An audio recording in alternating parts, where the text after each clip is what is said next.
Will Forte calls his SNL George W. Bush impression a letdown after Will Ferrell left. They should have just retired it. It was not a match made in heaven, the actor reflected. Will Forte, it's important to state, is the greatest.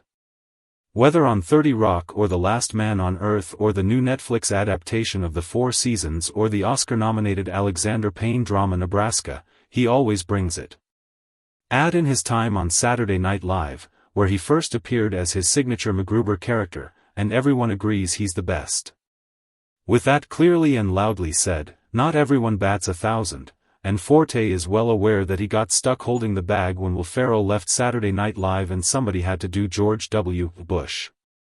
Forte recently stopped by the Good Hang podcast to jaw with Amy Poehler, and the two talked about the stress performers feel when they first join the cast of the most famous American sketch comedy show. Forte explained that though this may have been a highly visible position, doing a dubia was not his, forgive us, forte. I don't do impersonations, he said. It was not a match made in heaven. It would have been tough anyway, but especially stepping into the great Will Ferrell's shoes. Will Ferrell was George Bush. He was George W. Bush. Anybody replacing, it's like trying to replace the church lady. Trying to have somebody else do that, he made it such his own thing.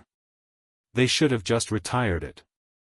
Will Forte, we love you, and you've given us so much over the years, but you got dealt a bad hand having to follow in Ferrell's footsteps.